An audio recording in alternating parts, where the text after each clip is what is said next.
Selamat datang di Pecandu Manhwa. Terima kasih dukungannya. Langsung saja kita mulai ceritanya. Pada awal cerita, kita diperlihatkan bekas pertempuran besar, di mana semua orang tewas. Tangan seseorang tergeletak di tanah, hampir tak bernyawa, sambil memegang batu permata merah yang pecah. Api dan abu menyelimuti seorang pejuang muda yang mengenakan pakaian hitam, ikat kepala kuning dan syal merah. Wajahnya tertutup darah dan dahinya basah oleh darah itu, sementara mulutnya berdarah. Saat-saat terakhirnya, pejuang ini ingat bahwa dia adalah prajurit terkuat manusia dan mulai menyadari bahwa dia juga sedang sekarat. Dia bertanya-tanya, apakah dia pantas disebut pejuang terkuat manusia? Bagaimanapun, dia hampir membunuh semua 7 iblis Fin. Tetapi ketika terungkap bahwa ada iblis Fin ke-8, dia disergap dan kalah dalam pertempuran. Dia mencoba bangkit dengan kekuatan penuhnya. Tetapi kenangan iblis Fin ke-8 menghancurkan seluruh umat manusia di medan perang menghantuinya. Pada saat itu, iblis merah terbang turun mendekatinya. Sementara dia memikirkan bahwa ini semua salahnya karena gagal memenuhi gelarnya sebagai pejuang terkuat manusia. Matanya mulai tertutup untuk terakhir kalinya. Dia bisa melihat tangan iblis meraihnya sebelum matanya tertutup. Dia melihat percikan cahaya saat ledakan cahaya meliputi penglihatannya. Dia bangun di tengah-tengah kelompok pemuda yang semuanya berteriak kata hormat. Matanya melebar saat dia menyadari dia berada di tempat yang benar-benar berbeda. Dan dia mulai bertanya-tanya apakah dia sedang bermimpi setelah mati. Setelah melihat sekelilingnya, dia menyadari bahwa semua terlihat terlalu nyata. Dia menyentuh wajahnya dan mulai menangis dalam pikirnya, mempertanyakan kemana wajah tampannya dan fisiknya yang kuat pergi. Siapa dia dan di mana dia? Itulah pertanyaan yang memenuhi kepalanya. Jawabannya sederhana. Ini adalah kota Helio, sebuah kota besar yang terbungkus oleh tanah kosong di sekelilingnya. Sepertinya dia berada dalam fasilitas pelatihan tertentu, berdiri bersama rekrutan yang direkrut untuk menjadi pejuang. Seorang pria berambut pirang dan janggut pirang berdiri di depan para rekrutan dan mulai berbicara kepada mereka. Dia memberitahu mereka bahwa mereka semua harus memahami apa arti mengikuti ujian pejuang bagi mereka. Dia menjelaskan bahwa kata pejuang memiliki 2 makna, yaitu perlindungan dan harapan. Mata emas pria ini tanpa memancarkan kebijaksanaan. Dia terlihat seolah-olah telah melalui banyak pertempuran. Dia adalah Yao Tang, pemimpin skuadron ketiga kota Helio. Dia memberikan gambaran tentang apa yang terjadi 60 tahun lalu ketika 6 baja raksasa raja kuno membawa bencana langsung ke depan pintu manusia. Dia menceritakan legenda bagaimana ribuan iblis membanjiri dunia mereka dan membantai hampir semua manusia yang bisa mereka lawan. Namun, meskipun dibawa ke ambang kepunahan, manusia tetap bertahan. Kekejaman iblis mengajarkan manusia bagaimana mereka harus beradaptasi jika ingin terus berada dalam pertempuran. Mereka menciptakan bentuk baru pelatihan untuk melawan iblis. Mereka menamainya grafting equipment, sebuah teknologi yang diciptakan dengan mengumpulkan inti internal iblis dan kemudian digunakan untuk memberi manusia kekuatan yang sebanding dengan iblis. Lalu datanglah pejuang terkuat manusia bernama Eng, raja seluruh manusia, yang bertanggung jawab atas semua pejuang di seluruh dunia. Eng dan pasukannya bertempur melawan gelombang iblis terkuat yang pernah dilihat dunia. Itu adalah pertempuran panjang yang hampir tidak berkesudahan, berlangsung selama berminggu-minggu, tetapi seperti yang sudah kita ketahui, manusia kalah dan umat manusia tenggelam dalam kegelapan. Untungnya manusia berhasil memukul mundur iblis, cukup untuk memberi mereka 60 tahun perdamaian dan persiapan. Setelah mendengar ini, dia menyadari bahwa sudah 60 tahun sejak kematiannya dan bahwa dia telah berinkarnasi ke masa depan. Pemimpin skuadron terus berbicara tentang kerugian yang diderita manusia, termasuk pejuang terkuat mereka, Eng. Dia mengingat bagaimana Eng kalah dari musuh terkuat mereka, 7 iblis Fin. Ini adalah perang yang menunjukkan ketekunan manusia, bahkan dalam saat-saat paling gelap mereka.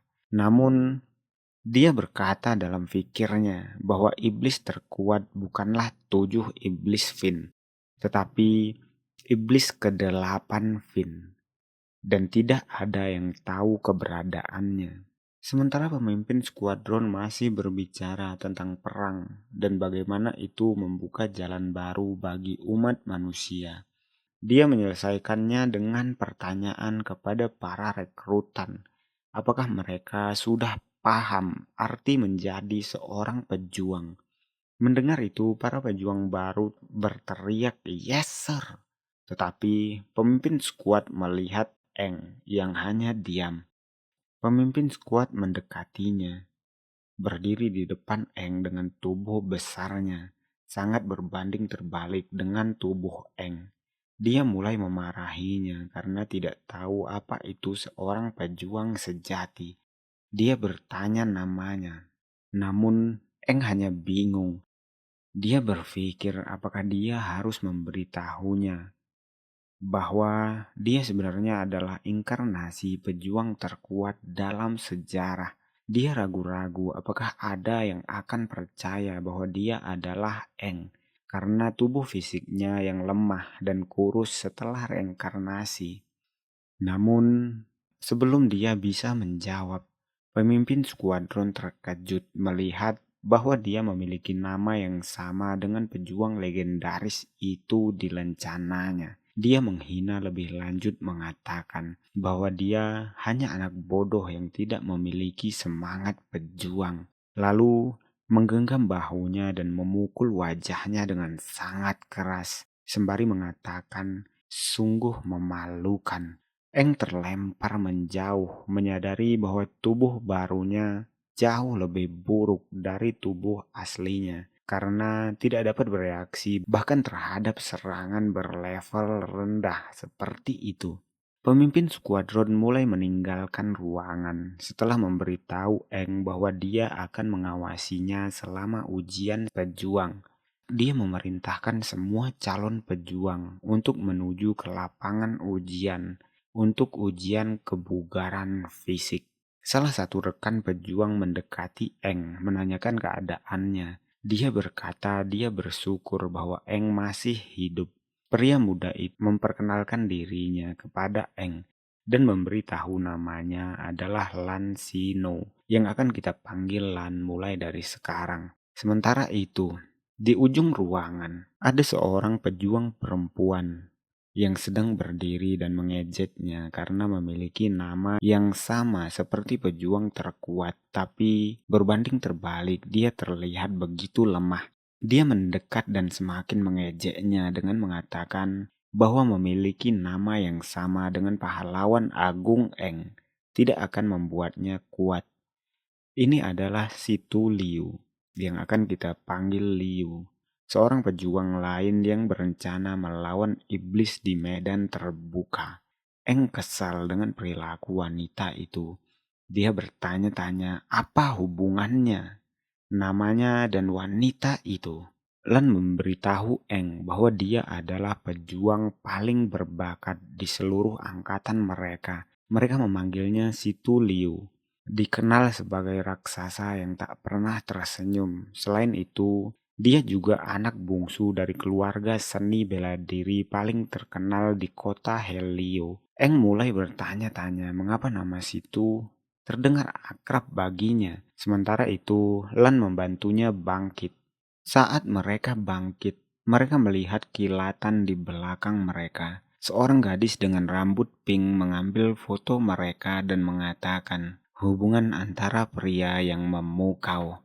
Eng melihat gadis muda itu dan bertanya padanya siapa dia. Sementara itu, Lan tampaknya lebih tertarik untuk tahu apakah dia adalah orang yang mengambil foto sebelumnya. Sementara Eng entah ngomong apa. Translate komiknya nggak nyambung. Gadis itu memperkenalkan dirinya sebagai Ju Jiu Yu Hui, yang akan kita panggil Yu. Dia mengartikan bantuan Lan kepada Eng sebagai sesuatu yang sedikit romantis. Tidak butuh waktu lama bagi keduanya untuk menyadari bahwa gadis ini sangat aneh. Adegan beralih ke tempat ujian kebugaran, dan Eng terlihat sangat percaya diri sekarang. Dia berpikir bahwa meskipun tubuhnya mungkin lemah sekarang, dia masih pejuang terkuat. Namun, dia berpikir bahwa ujian ini akan berjalan dengan mudah dan bahwa dia bisa mendapatkan nilai yang akan mengejutkan semua orang. Ujian pertama adalah lari jarak jauh. Ujian daya tahan untuk menguji kekuatan daya tahan. Ujian dimulai. Eng berlari karena dia cukup yakin dengan kemampuannya untuk berlari sangat cepat. Dia berpikir dia akan memecahkan rekor. Tetapi satu-satunya rekor yang dia pecahkan adalah menjadi orang terlambat yang mencapai garis finish. Dan tubuh itu bahkan tidak mampu menopang tubuhnya sendiri setelah berlari. Karena ternyata tubuh ini dalam keadaan yang lebih buruk dari yang dia bayangkan. Tahap kedua ujian kebugaran adalah tentang kekuatan pukulan. Tapi dia malah mematahkan pergelangan tangannya dan terlihat sangat kesakitan. Pada tahap ketiga, ujian kebugaran, dia hampir tidak melompat 1 meter. Melihat itu, Situ Liu menyebutnya idiot. Tidak hanya menempatkan dirinya pada urutan terakhir, dia juga mendapatkan hasil terburuk dalam sejarah. Dia kecewa, tetapi Lan ada di sana untuk menghiburnya. Sementara Yu kecewa mengatakan jika Eng gagal, dia tidak akan bisa mengambil lebih banyak foto Eng dan Lan saat bersama. Salah satu pengawas berkata kepada pemimpin skuadron, berkata apakah Eng harus dikeluarkan karena hasil yang dia dapat mengerikan. Pemimpin skuadron adalah orang disiplin.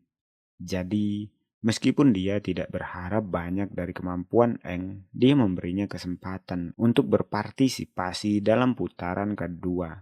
Mengetahui bahwa ini mungkin penilaian terakhirnya, putaran kedua ujian dimulai, di mana setiap kandidat akan diuji untuk sinkronisasi mereka dengan grafting. Hal ini membuat Eng tersenyum karena dia memiliki tingkat sinkronisasi tertinggi 60 tahun yang lalu. Jadi, meskipun dia memiliki tubuh sampah, tapi tingkat sinkronisasi ditentukan dengan tekad. Dia tampaknya bertekad untuk menunjukkan kekuatannya yang sejati. Ketika peserta ujian disuruh masuk ke lokasi ujian, dia merasa agak bingung melihat tampilan baru peralatan grafting. Setelah 60 tahun, baju grafting menjadi jauh lebih ringan dan terlihat jauh lebih nyaman. Sementara itu, di atas panggung, kita melihat Liu melakukan sinkronisasi dengan baju grafting dan dia mendapatkan grafting sinkronisasi 39%. Semua orang terkejut karena 39% adalah rating yang tinggi di zaman ini dan memujinya karena dia berasal dari keluarga bela diri dan juga karena parasnya cantik. Eng tidak terlalu terkesan, tetapi Liu melepaskan kabel di tubuhnya dan meninggalkan panggung dengan menawan. Namun, jika melihat dari sudut pandangnya, kita melihat seberapa cemas dia atas penampilannya. Dia memaksa dirinya untuk tenang dan tetap tenang. Dia memuji dirinya sendiri karena baru saja jadi pusat perhatian. Dia juga mengatakan pada dirinya sendiri bahwa walaupun punya banyak pengagum, tapi lebih baik untuk menjadi rendah hati. Di sisi lain, Eng agak terkesan oleh keahliannya. Dia berpikir tentang bagaimana dia mendapatkan rating sinkronisasi 39%, bahkan hanya pada penilaian awal. Lan dan Eng berbicara tentang bagaimana perasaan mereka tentang Liu. Keduanya menunjukkan penghargaan terhadap kekuatan yang tersembunyi di bawah tubuh rampingnya. Lan memperhatikan bahwa Eng sama sekali tidak gugup tentang ujian kedua, dan Eng memberitahunya bahwa dia sudah terbiasa.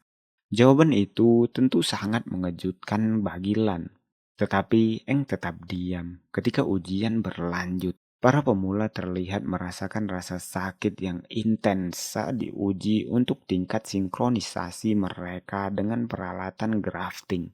Inti iblis memiliki dampak besar pada tubuh, sehingga ada beban besar yang harus ditanggung tubuh pada awalnya untuk mencapai tingkat sinkronisasi 10% yang dibutuhkan untuk lulus. Namun, banyak pemula yang tidak mampu menahannya, bahkan beberapa menyerah karena rasa sakit.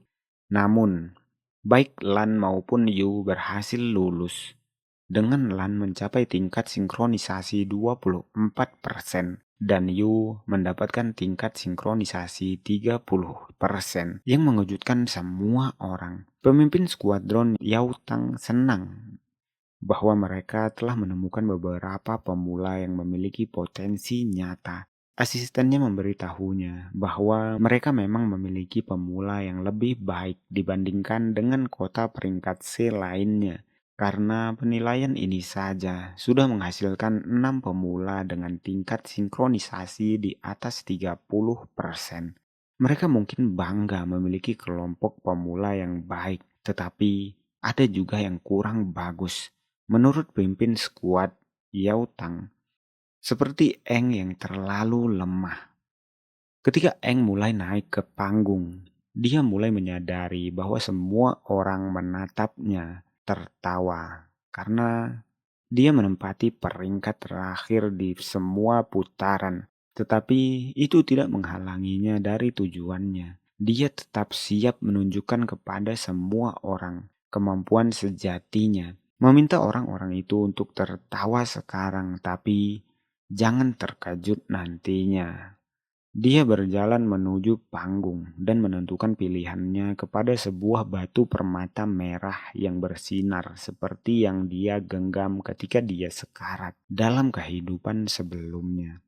Tampaknya inti iblis dapat dikategorikan ke dalam 6 variasi. Merah adalah yang mewakili kekuatan, kuning mewakili pertahanan, hijau untuk penyembuhan, dan biru untuk kecepatan. Namun, dua yang lebih langka adalah ungu dan hitam. Ungu mewakili kekuatan imajiner, sementara hitam mewakili pengetahuan akan waktu dan ruang. Keduanya sangat sulit ditemukan, terutama inti hitam. Eng mengingatkan dirinya sendiri bahwa yang paling penting adalah tekad. Saat dia meletakkan inti ke dalam bajunya, dia siap untuk menunjukkan kekuatan tekadnya yang menentukan seberapa besar tubuhnya bisa menahan rasa sakit dari inti iblis. Dia juga akan menunjukkan kepada semua orang tentang kekuatan tekadnya. Mereka menghubungkan kabel inti Dang dan percikan merah terang yang besar memenuhi ruangan sampai mencapai ruangan tunggu. Para pemula yang terpilih terkejut melihat mereka yang begitu kuat dari inti iblis dan melihat penggunanya. Tingkat sinkronisasi akhirnya mencapai 40% dalam sekejap, dan angka itu masih terus naik. Dia merasakan rasa sakit yang teramat sakit, tetapi dia siap untuk menunjukkan seberapa kuat tekadnya. Dia mendorong dirinya sendiri untuk lebih jauh, memaksa tubuhnya mencapai batas absolutnya. Angka naik menjadi 60%. mengejutkan pemimpin skuadron dan membuatnya bingung, bertanya-tanya apakah ada kesalahan dalam proses perhitungan. Angka terus naik dari 70% hingga sekarang 80%, membuat semua orang terkejut melihatnya. Eng sangat percaya diri sekarang. Dia merasakan kekuatan berdenyut melalui tubuhnya. Tetapi dalam sekejap, semua berubah. Negara api mulai menyerang. Dia merasa kehilangan semua kekuatannya dan terdorong kembali ke dalam kehampaan tanpa daya. Inti merah mulai retak. Inti itu rusak dan kabel dengan sendirinya terlepas. Eng yang jatuh menyadari bahwa tubuh ini tidak dapat menahan kekuatannya yang sejati. Angka turun menjadi 10%. Persis tingkat sinkronisasi yang dibutuhkan untuk lulus ujian. Mereka yang menilainya menyimpulkan bahwa inti merah bermasalah, yang meningkatkan angka ke tingkat yang sangat tinggi sebelum patah. Mereka semua menghela napas lega untuk beberapa alasan berbeda.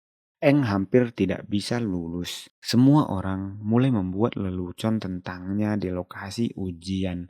Lan segera berlari ke arah Eng untuk membantunya. Dia bertanya kepada Eng apakah dia baik-baik saja. Dan Eng mulai tak sadarkan diri ketika dia mengatakan bahwa dia tidak apa-apa.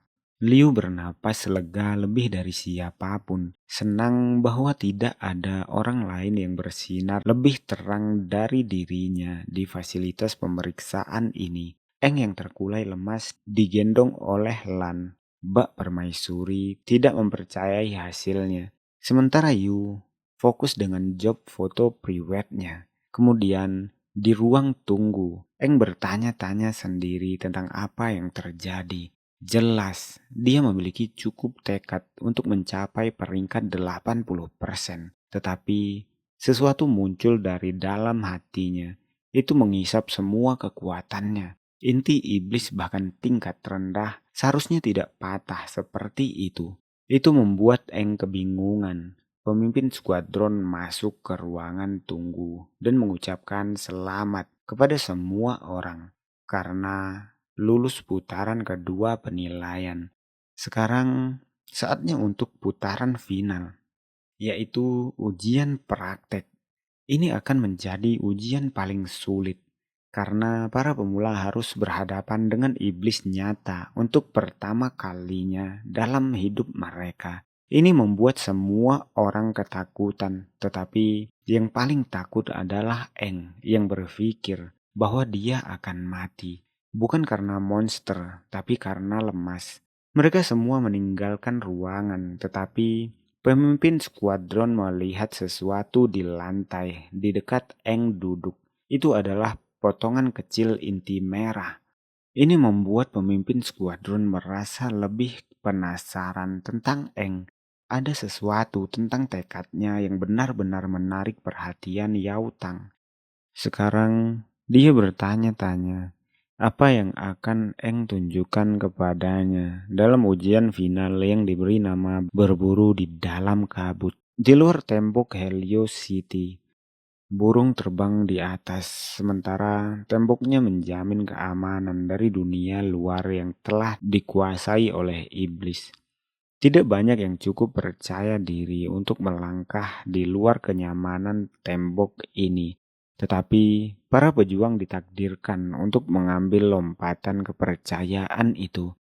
Pintu kompleks telah dibuka dan para pemula akan melangkah keluar untuk pertama kalinya dalam hidup mereka. Pintu kompleks perlahan diangkat ke atas, membiarkan sinar matahari bersinar masuk. Eng bertanya-tanya, bagaimana bisa manusia mulai tinggal di tempat-tempat terisolasi seperti ini, sementara pemula lainnya merasakan udara luar untuk pertama kalinya. Dia diberikan inti kekuatan baru untuk peralatan craftingnya. Namun, dia masih yakin bahwa bukan inti yang menjadi masalahnya. Dia bisa merasakan bahwa ada sesuatu dalam tubuhnya yang menolak kekuatan itu. Dia bertanya-tanya apakah itu efek samping dari transmigrasinya. Tetapi dia tidak punya waktu untuk khawatir tentang itu sekarang karena dia harus menghadapi ujian ini dengan berani.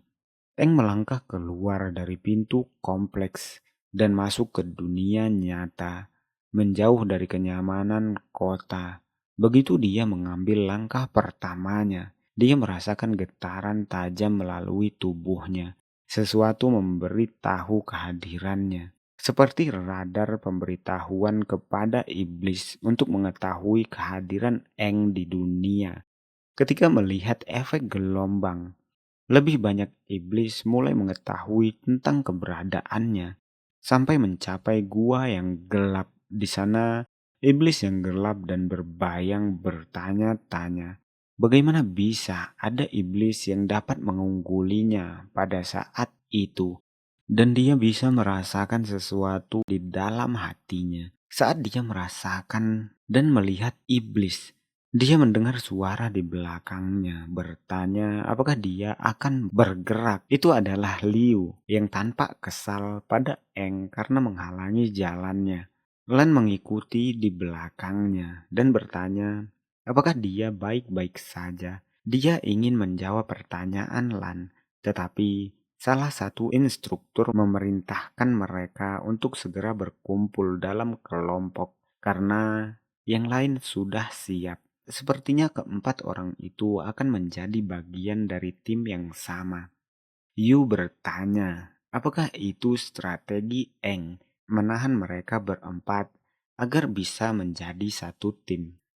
Mendengar itu, Eng ingin menjelaskan niatnya, tetapi Liu memotongnya dan mengatakan kepadanya untuk tidak menurunkan semangat tim jika dia akan menjadi bagian darinya. Dia kemudian berkata kepada dirinya sendiri tentang kekhawatirannya jika tidak ada yang mau satu tim dengannya. Lan memberi semangat kepada Eng dan mengatakan bahwa mereka harus melakukan yang terbaik dalam pelatihan ini. Sementara Yu mengambil foto selfie dari tim barunya saat mereka pergi. Kita diperlihatkan salah satu pilar Raja Kuno, baja pengusir. Baja hitam ini terbuat dari tekstur batu padat yang mengandung substansi khusus di dalamnya yang digunakan untuk mengusir kabut. Instruktur kemudian memberi tahu skuad bahwa mereka harus menghadapi penilaian terakhir dalam tim yang berisikan 4 orang, di mana mereka akan berburu di dalam kabut.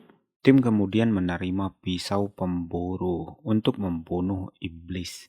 Mereka juga menerima perangkat kecil yang dapat mengusir kabut yang terbuat dari baja pengusir. Tugasnya cukup sederhana. Tim harus mencapai lokasi yang ditentukan, yang telah ditandai dengan lampu berkedip, dan memasukkan perangkat ke dalam lampu berkedip tersebut untuk mengusir kabut. Setelah itu selesai, mereka harus memburu sebanyak mungkin iblis tanpa sirip. Penilaian akan berdasarkan kekuatan individu dan kerjasama tim. Ujian terakhir ini adalah yang paling menakutkan. Mereka tidak hanya memerlukan fisik yang baik dalam bertarung, tetapi juga ketenangan mental untuk mengatasi situasi dan tantangan yang ada di depan mereka. Mereka juga perlu belajar bagaimana cara bekerja sama sebagai tim, karena itu akan menjadi satu-satunya cara untuk mereka bertahan hidup di ujian ini dengan nilai terbaik. Mereka harus memindai area dengan baik dan melawan iblis yang pertama muncul untuk mendapatkan gelar prajurit. Ujian berjalan dengan penuh semangat, dan di atas tembok seorang wanita dengan tubuh yang indah dan wajah cantik melihat mereka dari atas. Dia berbicara tentang pendatang baru yang luar biasa. Tetapi target saat ini adalah si Tu Liu karena nama keluarganya. Dia tidak lain adalah pemimpin skuadron kedua, Dada Jiao. Dia bertanya kepada dua pria di sebelahnya tentang pendapat mereka. Dan pemimpin skuadron pertama, Jul, juga tertarik untuk melihat perkembangan si Tu Liu. Namun, pemimpin skuadron ketiga, Yao Tang, masih penasaran dengan Eng. karena dia membuatnya penasaran. Dia mengusulkan bahwa Eng layak diperhatikan. Yao Tang telah mengirim inti merah yang digunakan Eng selama ujian sinkronisasi untuk diuji. Ternyata tidak ada yang salah dengan inti itu. Membuatnya bertanya-tanya apa yang terjadi. Tetapi Dada Jiao memotongnya dengan memanggilnya Tang Tang yang membuat Yao Tang kesal. Dada mulai bertanya-tanya apakah iblis telah dinilai dengan benar karena dia ingin memastikan keselamatan para pemula terlebih dahulu. Yao Tang memberitahunya bahwa mereka telah secara konsisten memeriksa berulang-ulang di sekitar area pelatihan dan hanya menemukan iblis tanpa sirip di sekitar kota Helio. Jul mengatakan, jika ada iblis bersirip, mereka harus memastikan bahwa mereka melindungi para pemula dengan segala konsekuensi. Bagaimanapun juga, mereka adalah masa depan umat manusia. Sekarang giliran kelompok Eng untuk menjalani ujian praktek. Eng, Lan, Yu, dan Liu tampaknya sudah siap untuk itu. Eng siap dengan perangkat pengusir di tangannya, tetapi Liu meraihnya dengan cepat dan mulai berlari dan meminta yang lain untuk mengikutinya. Dan dalam pikirnya mengatakan, bersainglah dengannya yang menawan. Eng agak terganggu dengan caranya mencari perhatian, tetapi dia melakukan seperti yang dia katakan dan memberi tahu yang lain untuk mengikutinya juga. Mereka berlari melalui kabut, siap untuk bahaya yang mungkin mereka alami. Mereka bisa melihat lampu berkedip yang merupakan tujuan mereka. Mereka berlari sekuat tenaga. Tetapi Liu adalah seorang yang menikmati saat memamerkan dirinya sendiri. Begitu mereka mendekati tujuan mereka, dia melompat tinggi ke udara dan melakukan salto belakang, lalu mendarat dengan kakinya dan menempatkan perangkat pengusir ke dalam objek. Dada sangat terkejut dengan Liu, mengatakan bahwa meskipun dia memiliki inti pemulihan hijau, dia memiliki sejumlah besar stamina tanpa dia sadari. Sebuah kelompok iblis mulai berlari menuju padanya, namun kelompoknya tepat berada di belakangnya. Melihat itu, Eng memberitahu Lan untuk menggunakan inti pertahanannya dan menembus serangan mereka. Lan melompat ke udara kali ini dan mendarat tepat di dekat iblis.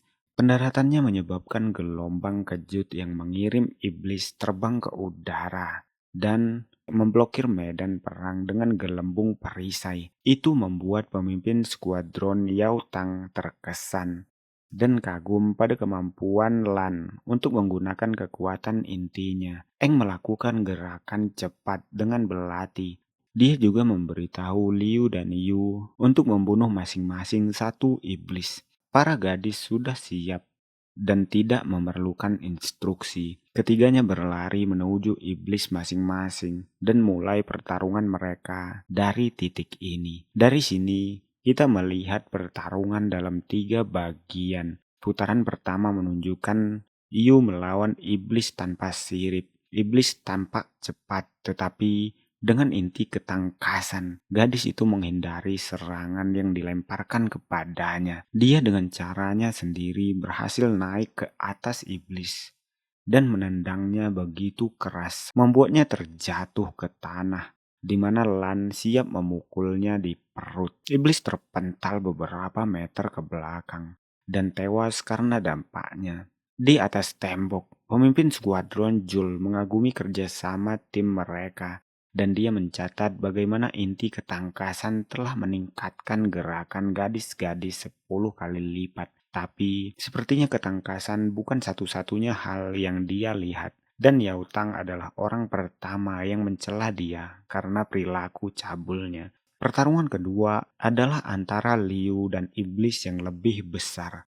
Ini bukan masalah besar baginya, karena dia hanya melompat ke atas iblis dan menusuknya dengan belatinya. Belati itu mulai mengisi tubuh iblis dengan energi peledak, meninggalkan benjolan besar sambil berteriak kesakitan. Lalu dia melompat dari iblis itu mendarat dengan kakinya dan hanya mengatakan boom.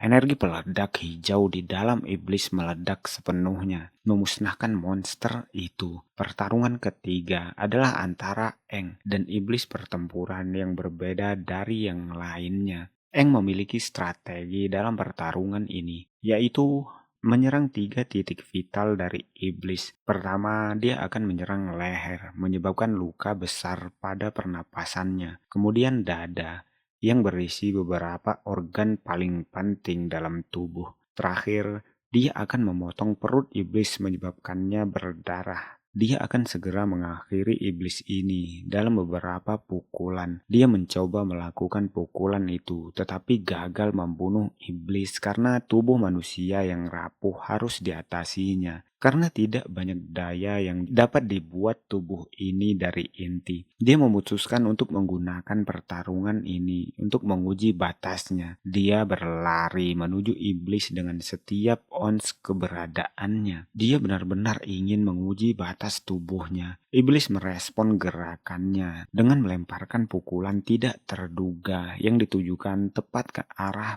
kepala Eng. Eng terkejut, tetapi dia bereaksi dengan cepat untuk menghindari pukulan kanan tersebut. Dia mendorong pisau untuk rusuk iblis, tetapi iblis mengetahui rencananya. Eng hanya membuat sayatan kecil di rusuk iblis saat dia menyadari segera bahwa dia tidak merespon serangan dengan cukup cepat. Iblis mengayunkan kakinya ke depan mencoba menendangnya. Tetapi Eng dengan aman bergerak di bawahnya untuk menghindar sekali lagi dengan keanggunan seorang pejuang.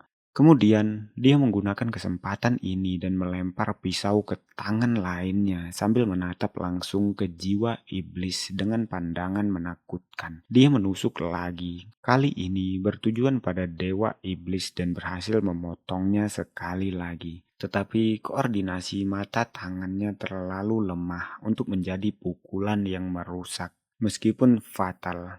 Mulut iblis meneteskan darah hijau, menandakan bahwa ia berdarah di dalam. Dalam tindakan putus asa, iblis melemparkan seluruh tubuhnya ke arah Eng, namun hanya membuatnya terpotong lebih lanjut. Kemudian, Eng menggunakan bobot tubuhnya untuk membuat iblis terpeleset sambil jatuh menghadap ke tanah. Eng bergerak sendiri untuk mengiris mulut iblis itu, dan iblis jatuh ke tanah. Saat Eng mendarat dengan kakinya, Lan Yu dan Liu menyaksikan memamerkan keterampilannya memutar-mutar pisau. Lan menyadari bahwa Eng tampaknya bermain-main dengan iblis, sementara Yu terlalu sibuk mengambil gambar, dan Liu terobsesi merasa tidak aman tentang keterampilan Eng. Keterampilan Eng menarik perhatian pemimpin skuadron, terutama Dada, yang bertanya-tanya tentangnya kepada rekan-rekannya, menyatakan bahwa dia mengesankan. Pemimpin skuadron pertama Joel melihat bahwa Eng bergerak seperti seorang veteran yang memiliki pengalaman dalam bidang ini.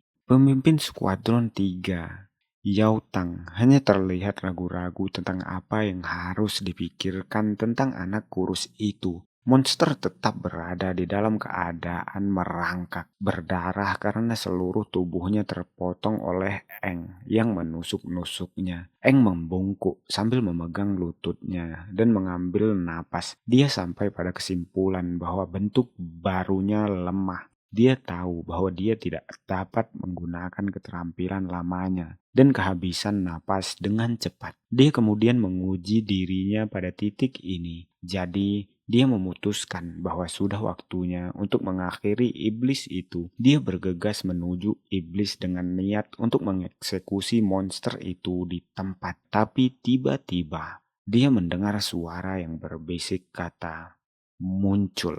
Tanah terbelah tepat di bawah kaki Eng sebelum akar berbentuk taring berwarna pink menonjol dari dalam tanah menusuk dada iblis.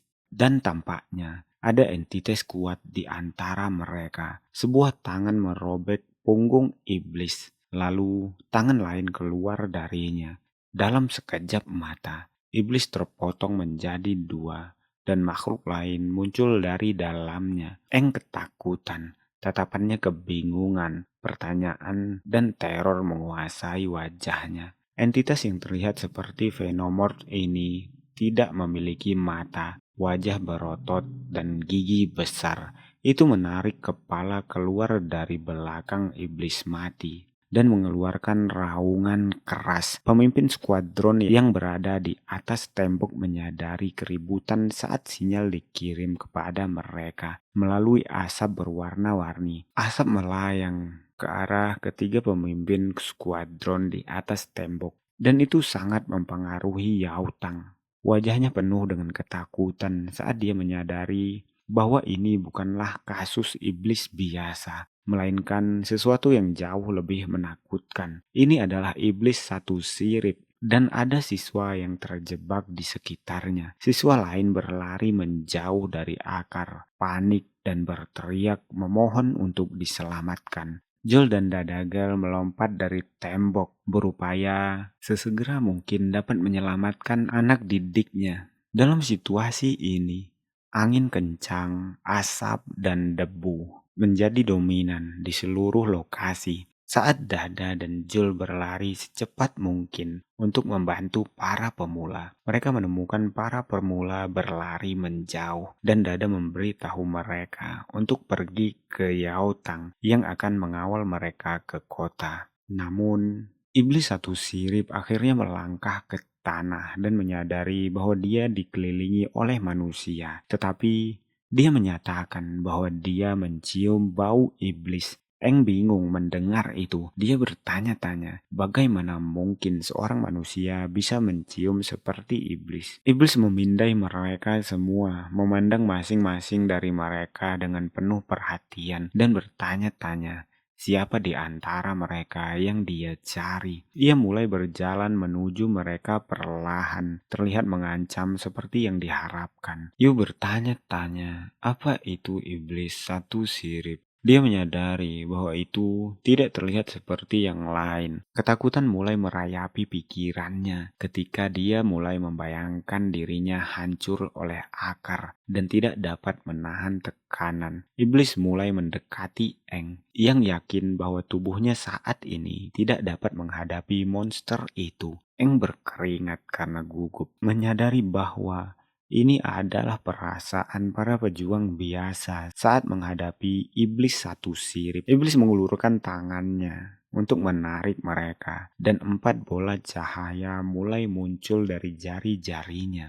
Dia akan membawa mereka semua. Sebuah laser putih keluar dari lengannya dan melekat langsung pada dahi mereka. Mereka nampak hampir seperti terhipnotis. Tubuh mereka sepenuhnya lumpuh dari semua gerakan tubuh dan mereka jatuh ke tanah, lalu pingsan. Iblis siap mengambil semuanya, namun ia memperhatikan retakan dalam struktur akar dan terkejut melihat pahlawan Jul dan Dada tiba-tiba muncul melalui retakan dalam akar. Jul berteriak kepada iblis, memintanya untuk tidak menyentuh para pemula. Iblis hanya merespon dengan melemparkan lebih banyak akar ke arah mereka untuk menghalangi jalan mereka. Iblis mengatakan selamat tinggal, dan tanah di bawahnya mulai tenggelam. Iblis tersebut sambil mengucapkan selamat tinggal lagi tertutup oleh akar. Sebuah lubang besar di tanah terbentuk dan iblis beserta para pemula jatuh ke dalamnya, membuat Dada dan Jul hanya tercengang dan terkejut menyadari bahwa ia baru saja membawa 4 peserta ujian bersamanya. Lubang di tanah itu luas dan dalam, dikelilingi oleh batang pohon besar. Mereka melihat bahwa di sebelah lubang di tanah, retakan mulai muncul, hampir seperti jejak yang mengarah ke lokasi iblis satu sirip. Jul memutuskan bahwa mereka harus mengejarnya bagaimanapun juga di tengah hutan yang dikelilingi oleh tebing dan pohon besar yang menghalangi cahaya. Dada dan Jul menatap jejak yang mungkin mengarah ke iblis satu sirip. Meskipun Yao Tang telah memeriksa dan mengevaluasi arena berulang kali, iblis satu sirip muncul di tempat ini. Itu terasa tidak mungkin. Dia tahu seberapa berhati-hatinya Yao Tang yang membuatnya semakin misterius. Mereka tidak tahu apa protokolnya, dan sesuatu seperti ini belum pernah terjadi sebelumnya. Tiba-tiba, Jul mendengar namanya dipanggil dari atas. Yautang melompat mendekati mereka berdua, mendarat di tanah, dan segera bertanya tentang anak-anak yang dibawa. Dia memarahi kedua orang itu karena berhenti dan mengatakan bahwa mereka seharusnya terus mengejar. Mendengar itu, Jul memintanya untuk tenang dan menyebutkan bahwa jejak berhenti di sini. Dada mengatakan bahwa iblis satu sirip mungkin mulai menggali di bawah tanah lebih dalam dan mengatakan daerah di depan adalah wilayah tak dikenal.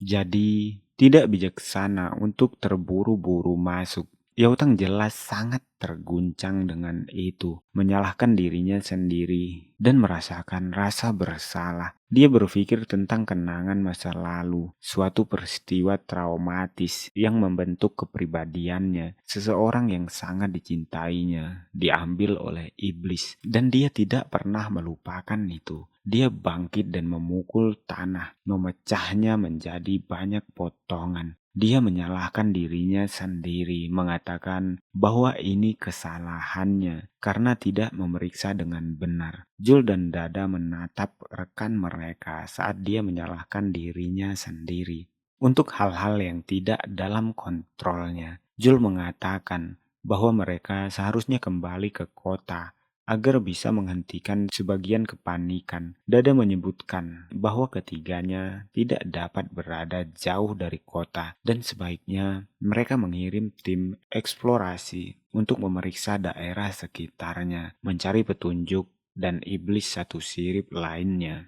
Dia mencoba membantu rekan-rekannya dengan meletakkan tangannya di bahunya dan mengatakan bahwa tidak ada dari mereka yang menginginkan ini terjadi, tetapi mereka harus tetap tenang. Dia mendorong tangan Dada dan memberitahu mereka berdua untuk kembali terlebih dahulu, dan dia akan mencari lebih lama. Pada awalnya, Jul agak kesal dan hampir berteriak kepada temannya. Namun, dia dipotong oleh Dada yang hanya mengatakan pada Yautang untuk kembali sebelum matahari terbenam. Dia menoleh padanya dan mengatakan bahwa dia tahu. Lalu, dia maju ke arah hutan, berusaha sekuat tenaga untuk menemukan jejak lagi. Dada berbicara kepada Jul mengatakan bahwa dia tidak akan mendengarkan mereka sama sekali. Jul mengakui itu. Dia tahu bahwa Yautang tidak pernah sama sejak adiknya ditarik oleh iblis di masa lalu.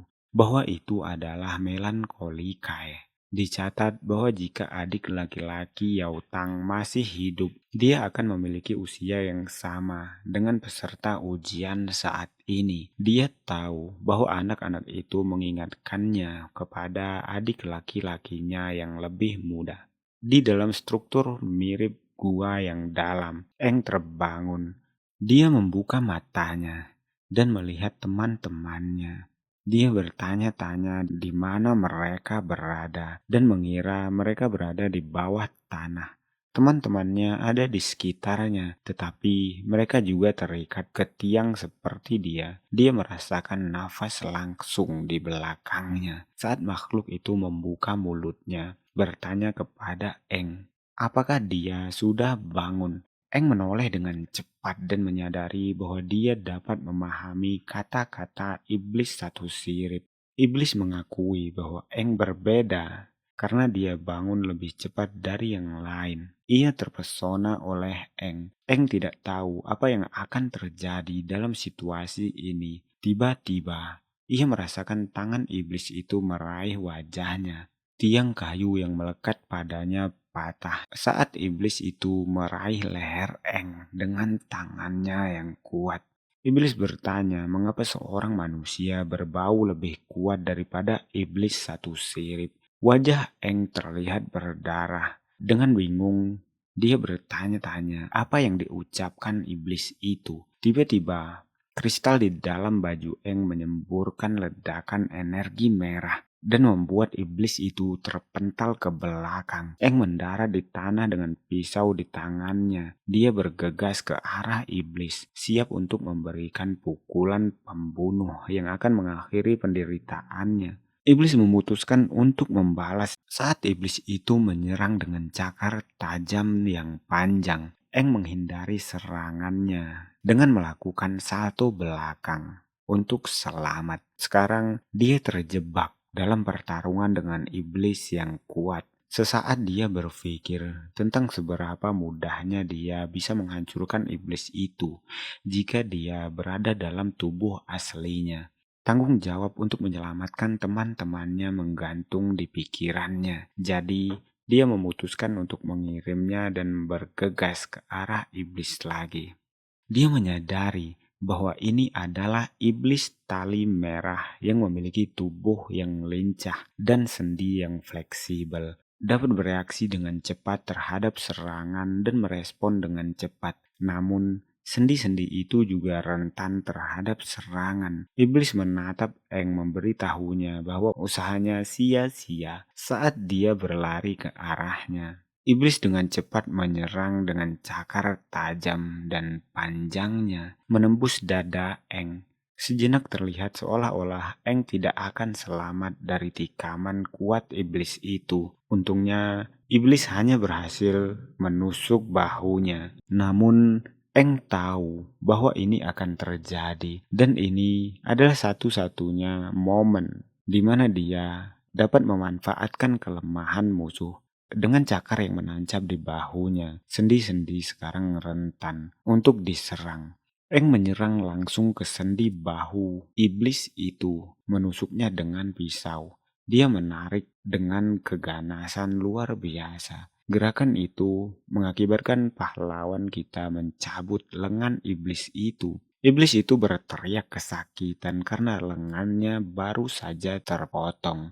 Eng tersenyum. Dia tahu bahwa dia memiliki keunggulan dalam pertempuran ini. Dia sudah membunuh iblis satu sirip sebelumnya, dan ini seharusnya tidak menjadi masalah baginya. Namun, iblis itu hanya tersenyum sebelum menyerang lagi. Dan kali ini, dia memukul Eng langsung tepat di dadanya. Pukulan sangat kuat membuat Eng mengeluarkan darah dari mulutnya. Eng terpental sangat jauh, menabrak dinding menyebabkan cekungan kecil terbentuk di sekitarnya. Dia berbaring di tanah dengan dada berdarah dan tubuhnya diambang kesadaran. Makhluk itu berbicara, mengatakan walaupun Eng mengetahui kelemahannya, dia adalah iblis jenis kayu dengan inti redwood. Dan inti itu dapat mengembalikan tubuhnya yang terputus. Terima kasih sudah nonton. Jangan lupa subscribe, dan subscribe tidak merugikan Anda.